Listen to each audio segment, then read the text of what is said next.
Well, thank you, Commissioner McKee. I'm honored to be here with all of you today, and I have a full day planned, partly here in the basin. I'm going to go out and look at wild horses and burros. That'll be an interesting opportunity for me in the West Desert here later today, and to see some of the challenges we face in other parts of rural Utah. I'm honored to be out here in the basin. As Mike mentions, I've been here many times, and I appreciate the quality of life that you have out here is exemplified by the wonderful people that call the basin home. I recognize some of the unique challenges that you face. We'll talk about some of those here in a few minutes. But I also recognize the hardy community that you are, that weathers storms and the ups and downs that sometimes we see in the economy out here in the basin, uniquely so. And what really makes this place a desirable place to live is not the energy aspects of it and other economic opportunities, but the people. And so I pay tribute to you today for the good work you're doing, and as we'll continue to work together. I want to recognize Commissioner McKee and the other local business and civic leaders that are here with us today for the contributions they each are making.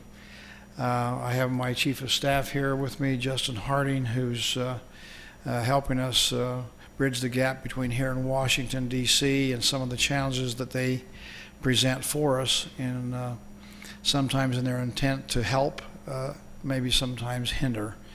Some of this has to do with a lack of information, lack of understanding. This conference here, this energy conference here in the basin, is designed to make sure we understand the truth as the facts are, to make sure there's not misunderstanding, to make sure that we are in fact communicating effectively with those who have an interest and the stakeholders involved in energy development here in the basin, to make sure that we have an opportunity to not only communicate but to understand and to recognize the unique challenges that we face and then find solutions for those challenges. Dr. Laura, where's Dr. Laura? Right here. Laura Nelson, who's our head of our energy efforts here for the state. Again, you'll be hearing from her later on after I'm done speaking. And so again, we have our team here to help and listen and to learn and see what we can do to work with you all. In 1776, kind of a famous year in our country's history, but it was at that time that Father Escalante of the Dominguez Escalante expedition actually came to this basin and observed it and said this about it, talking about the Uinta Basin: a fine plain abounding in pasturage and fertile arable land, provided it were irrigated. And that actually goes along with kind of Utah's history when you think about those early pioneers that came to the Salt Lake Valley and found an arid climate and a challenging desert landscape there, a place that really nobody particularly wanted at the time, but they saw the great potential there, and their famous phrase that most of you know said that we're going to make the desert blossom as a rose. And with their combined efforts have done some remarkable things when you think of that history since 1847. So I see the same thing. I can tell you, like Father Escalante and the fur traders and John Wesley Powell, famous for the Colorado River, many others who came and ventured here, came and gone. I too have a high opinion of the basin and for the potential that's here and for the great quality of life that you've been able to do in making this area blossom economically and quality of life wise. You have, in addition to just the energy which we talk about a lot, but your tourism and travel is increasing and developing. You have one of the most beautiful mountain ranges in America, maybe in the world, in the high Uintas.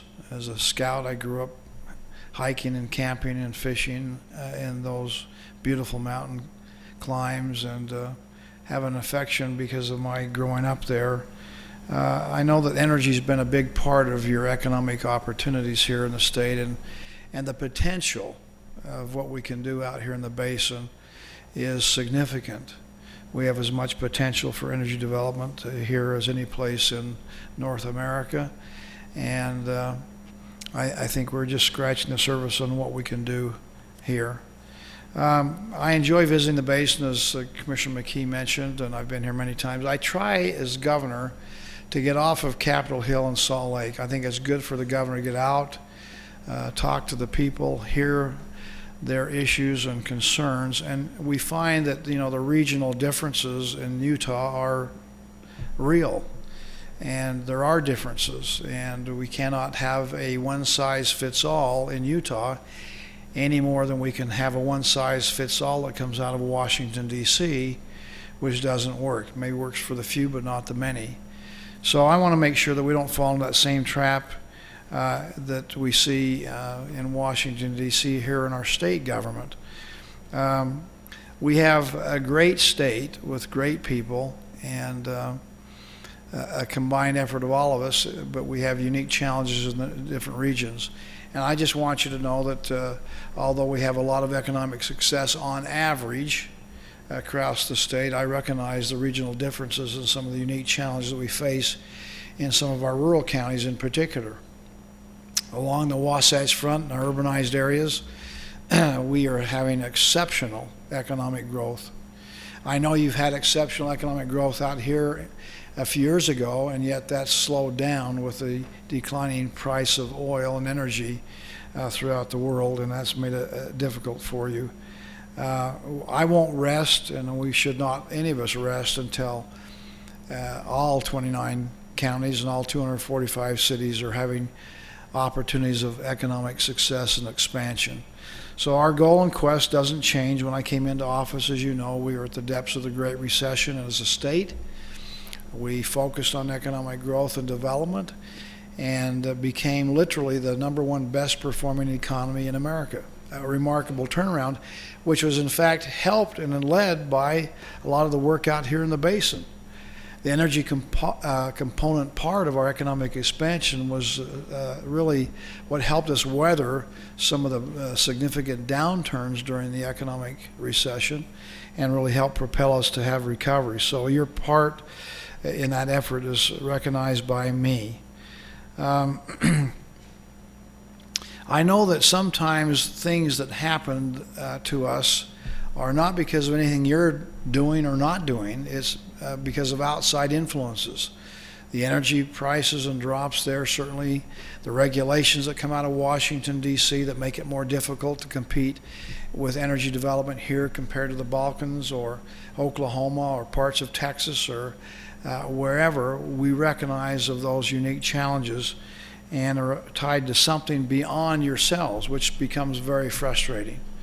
So it's an area where we need to work together to see what we can do to make sure that we address the challenges. And I know that for you here, many of you are tied to the energy industry, are struggling, and this is, you're now in your second year of a significant downturn. I know that right now the unemployment rate, which has been down at 3 and even below during the heyday here a few years ago, is now up to 10.3%. That's not acceptable, and that's something that we need to work together on. And I recognize that the challenge that we face, again, that's causing some struggles out here, are real. I know since the 2014, when the bottom fell out of the global marketplace, with the rigs started laying down and leaving, and along with them, a lot of jobs left at the same time. And we're kind of at a lower point in our economy out here in the basin. And but again, as we see those struggles, the reason that we're, I guess that we ought to emphasize that there's 90% of us that are working, so that's the good news. And we hope to build upon that and expand the economy and create jobs out here. And you, the families, you, the individuals, you, the risk takers, the entrepreneurs, are making it palatable so we can have a better day going into the future. Now, I've observed a couple of really interesting things, somewhat phenomena to me. While as the basin is at a lower point now economically because of the drop in energy prices, you would have thought that a lot of families would have just picked up and left town.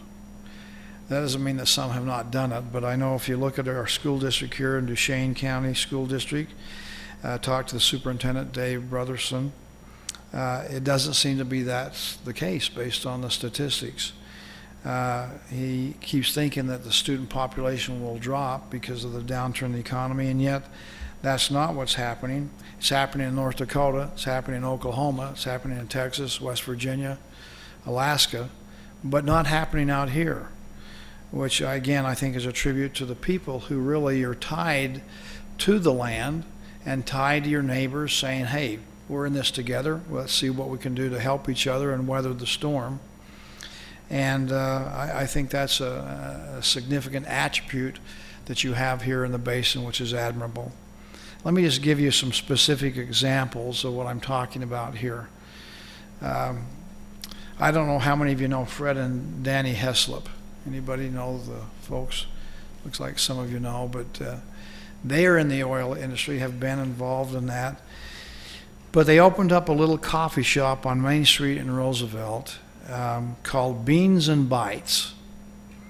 And although there may not be anything significantly remarkable about opening up a coffee shop, what is remarkable about Beans and Bites is that the business only employs people directly impacted by the oil and gas layoffs. That's who they hire, people who've been out of work because of the downturn in the marketplace.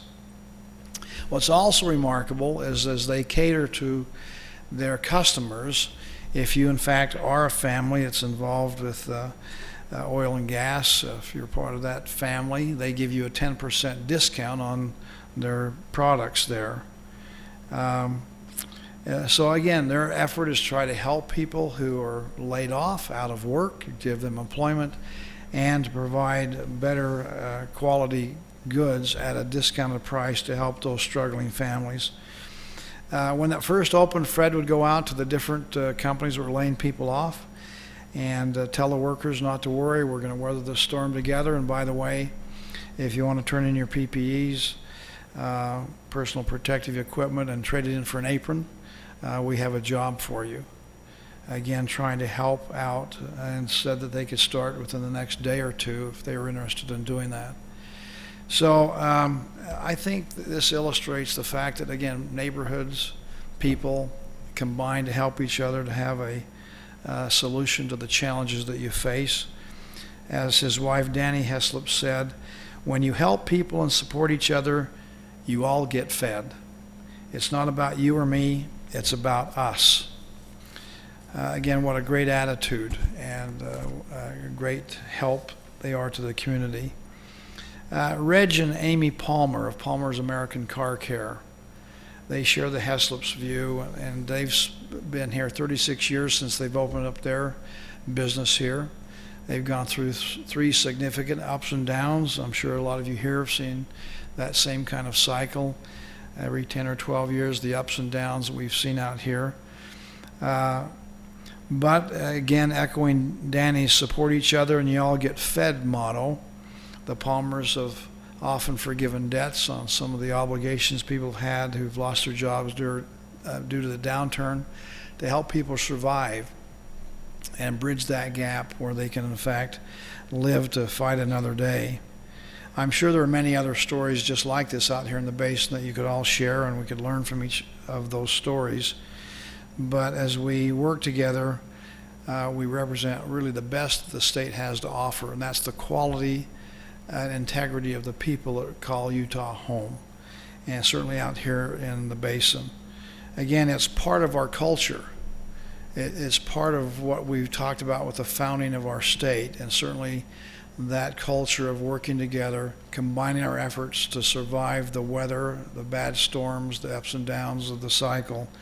As we work together, we can in fact make not only the state blossom and rose, but certainly here in the basin. And let me just say this too. There's no question in my mind that the energy climate is going to improve. What goes down will go back up for probably a variety of reasons.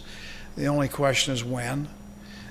We've done this before. We've seen this in our history. So there's reason to be optimistic. The fact is that the basin is a remarkable place when it comes to energy. It has opportunities to energy, whether it be in oil and gas, the shale, the sands, great potential that I think will be realized over time. And I think that the best is yet to come. I draw strength from that optimism and knowing what really we have here in the ground and on the ground. And particularly from the people involved, from the local elected officials, the business leaders, you find that people care about each other and are doing their best. You're resilient and you care and you're working hard. And I think that's a great attribute. I think there's always the temptation for us to be fatalistic, resigned to our fate, whatever it may be. But again, as I see the folks here in the basin and really throughout our state, I see people who are working very hard to improve their lot in life individually and to help their neighbors. We as a state are the best in America today when it comes to charitable giving. We're the best in America today when it comes to volunteerism. We are an optimistic, hardworking people, and I think that's going to serve us well. I want to pay tribute not only to your local elected officials who really do care and are working very hard. I hear from them virtually every week about what can we be doing, what can the state be doing to help solve the unique challenges out here, but your legislators who represent you well on the Hill, working on developing new infrastructure so when the opportunity comes to have a resurgence here of energy opportunities, that we have the infrastructure necessary to in fact sustain oil and gas production into the future and provide the capacity that's necessary for us to be competitive with other parts of the nation. I know we as a state, I just met with Newfield here just before I came into this meeting here, and some things we're working on with Newfield. Again, a great asset to our area. Dwayne, appreciate Bill Barrett and all you've done over the years, and others out here that understand what a great opportunity there is here and still is here in spite of the downturn in the economy. But we're pushing back against federal regulatory overreach. We're trying to, again, bring the truth and the practical reality to Washington, D.C. that sometimes lives in an alternative universe out there that has nothing to do with reality, but has more to do with ideology than practical experience.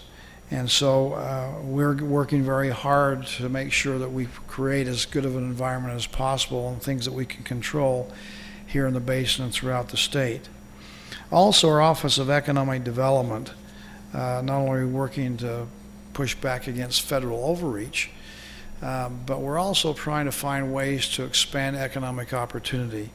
You're going to be hearing from one of the leaders in my GOED office, the Governor's Office of Economic Development, Ben Hart, who's on your agenda later on this afternoon, but he will be telling you more in detail about what we're doing now with the aerospace industry to in fact take manufacturing from off the Wasatch Front and put it out into the rural parts of Utah.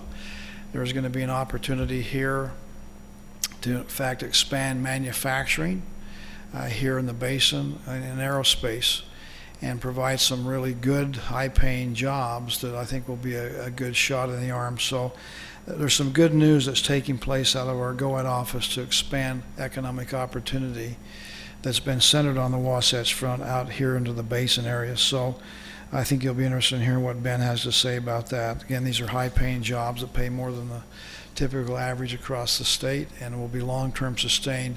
Aerospace is one of those sectors that we're really growing rapidly here in the state, and we're going to make sure that the rural parts have an opportunity to participate in that expansion. Let me just say that I remain optimistic about the future.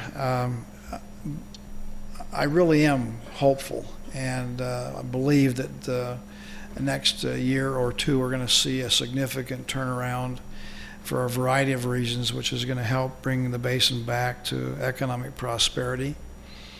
I want you to know that we do care. Your elected leaders do care. We talk a lot about what can we do to make it better. But I don't want to gloss over what is going on out here in the basin and the unique challenges that you face that are real and frustrating and making it difficult for some individuals and families to continue to survive. I appreciate those who are helping their neighbors and are joining together to say, what can we do to find solutions? Let me just encourage you, if you have issues of concern, we have listening ears, and that's why the good Lord gave us 2 ears and only 1 mouth. We ought to listen more and talk less. And so we have Dr. Laura Nelson, who you're going to hear from also, and we want to know what it is that's the issue and what can we do to help.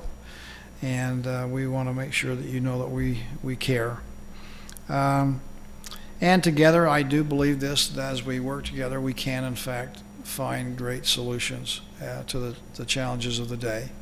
I'll just conclude here by just telling you one story that illustrates the point. We all know and understand the concept of teamwork, and that we're all on the same team. You know, sometimes we forget that. We see it in politics, we see it in business, we see it in our educational fights sometimes, and we think that we're on opposing teams, and yet we're all on the same team.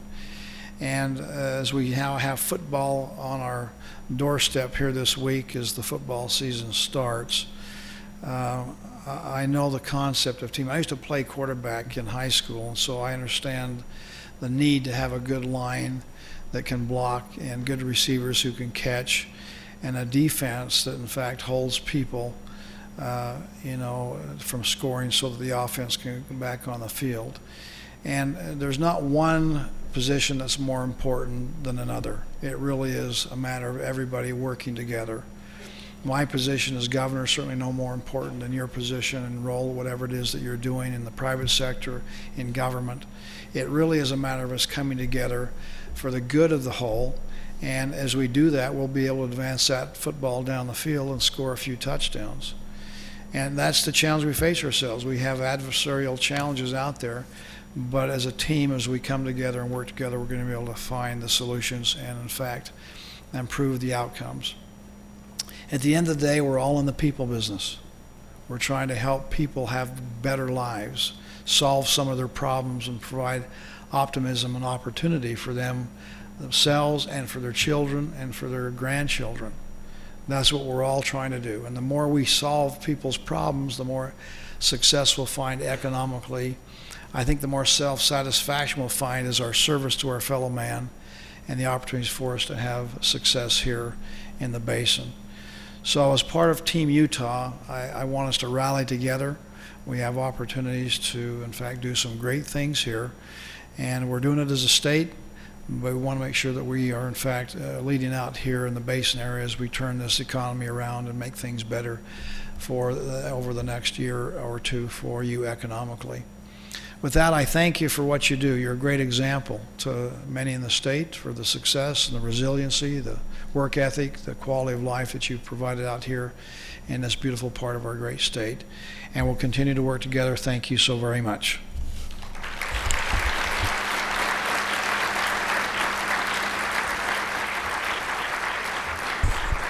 Now, I know we don't have a lot of time, Commissioner, but I was told that there may be an opportunity for us to take and field some questions, and so we're more than happy. And if any questions I can't answer, we've got Dr. Laura, my Chief of Staff, our energy team that's here. But if you have any questions that you'd like to ask, I've got a couple of minutes here before I need to catch the plane. See none? Okay. Listen, that's even easier for me. So thank you very much. Good luck. God bless you.